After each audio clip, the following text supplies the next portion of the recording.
Okay, let's jump right into it. Welcome to This Explainer, where we're going to unpack the wildly sprawling, multi-layered mythology of the Book of Masdaq.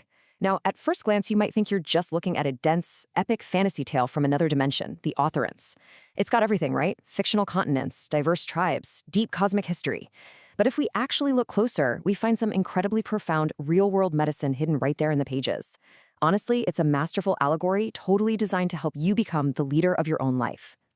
Right out of the gate, we start with these exact, super provocative questions from the book's introduction. The author straight up asks, are you afraid of yourself? Are you afraid of the truth? Are you real? And that immediately signals to us that this whole fictional text, yeah, it's actually a psychological mirror for our own lives. It's demanding that we just strip away all those comfortable labels we hide behind, our politics, our jobs, our social circles, and really confront who we are beneath the whole shebang. All right, moving to our first main section, the path to Masdaqhood, attaining absolute power for life. To really navigate this epic, we've got to understand the ultimate goal of the text's fictional religion, Kelzikism. And that goal is becoming a Masdaq.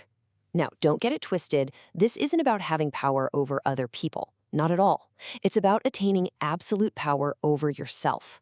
The word actually comes from the fictional country of Chaldea, derived from Masdaq, which was a title they gave to kings who relied on deep, human intuition instead of just a cold, calculating mind. So becoming a Masdaq is all about personal kingship. It's this beautiful idea that your personal wounds and your brokenness, that's exactly where the light gets into your soul. By becoming a true sovereign over your own mind, you heal that brokenness and become the leader you were literally always meant to be. But getting to that level of personal kingship requires three really big fundamental teachings. First up, the journey is non-returnable. Once you claim your personal power, you simply can't go back to playing small and believing you're powerless. Second, the process is ever-changing. You have to embrace this constant, sometimes shocking evolution where your new reality totally defies your old one. And third, and this is a big one, there is no mind. That means your anxious, over-calculating brain is no longer running the show. A true sovereign uses their mind, sure, but they subject it to a much higher intuitive power. Let's move to our next section, Daesuma, leaving powerlessness behind. To kind of show us how this works in practice, the text introduces our guide, the seer Zutun Barg. He basically leaves his comfortable home to just walk right into the unknown. And this right here is the absolute essence of Daesuma. Whenever we mention Daesuma in this explainer, I want you to think of it as that incredibly relatable, deeply human experience of finally saying enough and walking away. It's taking that terrifying first step away from the familiar. Maybe for you that's a toxic job, a draining relationship, or just a life that feels totally stagnant. It's essentially a constant cycle of letting your old self die so a new one can be resurrected.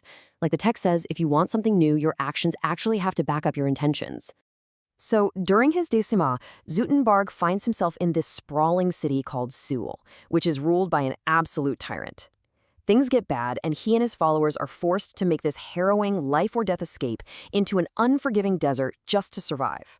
And after they make it out, Zutun Barg drops this absolute gem of a realization. He says even the deserts are worthy deserts compared to the desertion from evil. I mean, wow. That perfectly nails the concept that the harsh, brutal struggle of freedom is always going to be infinitely better than the suffocating comfort of oppression. Which brings us to the next part of his journey, a tale of two kings, leadership and reality. As our guide keeps moving, the book sets up this really brilliant, stark contrast between two entirely different types of rulers. Check out this duality. On one side, you have Harima Ozenyemi, famously known as the Tiger. This guy is vicious. He rules Seoul with an iron fist, forces a single rigid ideology on everyone, and violently crushes anyone who dares to be different. But then, on the flip side, Zutun Barg finally makes it to Chaldea and meets King Masdaq, and it's night and day. This king is unbelievably humble, lives super simply, and leads purely through compassion. He literally allows people of totally different faiths to pray in the exact same shared space. It's a massive reminder that true power isn't about forcing your ideology down people's throats. It's about humility, listening, and actually letting people live. And that leads us to a crucial warning in the text, section The Dangers of Zealotry, focusing on the pitfall of singularism. So moving into the second half of the book, human flaws really start to take center stage, leading to a genuinely tragic event known as the Battle of Hemor. It's an honestly heartbreaking moment in the lore. A faction of followers, led by this ultra-zealous commander named Lord Schwarzenegger, completely obliterates a peaceful, vibrant floral festival called Panpsycho. These locals were literally just hanging out, celebrating the arrival of spring and the beauty of life. But Schwarzenegger's extremist army, they saw this different cultural celebration as total blasphemy. So they razed the town and committed absolute atrocities, all while convincing themselves they were doing something righteous. The book uses this awful tragedy to blast a giant warning siren about a concept it calls singularism. What is singularism? Well, it's that incredibly dangerous, closed-minded fundamentalism that dresses itself up as holy righteousness, but in reality just destroys human harmony. It's that arrogant, unyielding belief that your specific way of doing things or your specific philosophy is the only valid reality, and that mindset completely blinds you to the actual beauty and diversity of the people around you. When news of this senseless slaughter finally reaches Zutun Barg, the sheer, crushing grief of it all actually gives him a fatal heart attack. And his dying words, they are just gut-wrenching. He cries out, "For I have heard the sum of all man's cruelties and seen it packaged as religion."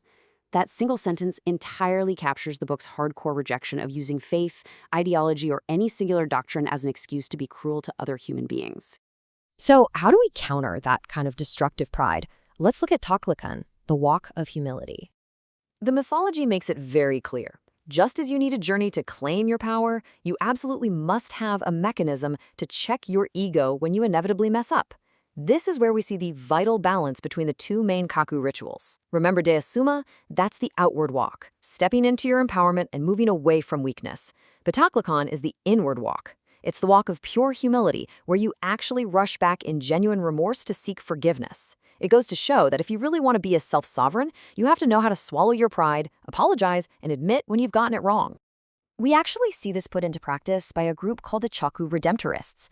After that horrific, zealot-driven massacre at Humor we just talked about, they didn't justify it or run off with the spoils. Actually, scratch that. They did the exact opposite. They immediately initiated a talk to Klon.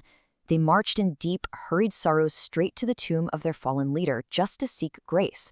Because the harsh truth the text points out is that empowerment will just breed a toxic ego if you don't actively purge it with humility. Okay, we are nearing the end of the journey now. Menzabit and the final bridge, the soul's ultimate evolution. This brings us right to the ultimate spiritual remedy of the text and the wild destination waiting for every soul. They call it Menzabit. This is basically the final boss-level evolution of a person. It's that breakthrough moment where you finally just drop all your out-of-harnas. Those are the temporary, divisive labels, the tribal identities, the exhausting political leanings that we spend our whole lives fighting over. In Menzabit, you finally submit to the fact that you are a completely unique, unrepeatable cosmic reality. You are, at your core, a sovereign Masdaq. All of this intense inner work sets you up for the book's absolutely stunning climax at Chasmony. Picture this. It's a literal bridge of judgment suspended over this terrifying, bottomless chasm between life and the afterlife. Oh, and did I mention it's only the width of a single hair? Yeah. But here's the fascinating part. Whether you make it across isn't decided by some angry, judgmental deity weighing all your religious brownie points. Nope. It's entirely decided by the psychological baggage you are stubbornly refusing to let go of. So when people get to this razor-thin bridge, they basically fall into one of two camps. First, you have the Forsakens. These are the folks who are desperately trying to prove their worth, gripping tightly to their massive egos, their pride, their earthly righteous anger. And because they're carrying all that heavy, toxic luggage, they just plunge right off the edge to their doom. But then you have the Forgivens. These people humbly surrender it all. They drop the pain, the shame, and the exhausting need to constantly prove themselves. Unburdened and light, they just effortlessly glide across to the other side. So, as you can see, the Book of Masdaq is way more than just some fun fantasy epic. It's a massive wake-up call asking us to look at our own lives, our own walk away from toxic situations, our own willingness to be humble, and our own dangerous singularisms. So I'm going to leave you with this to chew on today. In your own life right now, are you stepping onto that bridge carrying 1,000,000 pounds of ego, desperately trying to prove your worth to everyone around you? Or are you finally ready to surrender all that pain, drop the labels, and actually claim your true sovereignty? Something to think about for sure. Thanks so much for joining me on this explainer, and I'll catch you on the next one.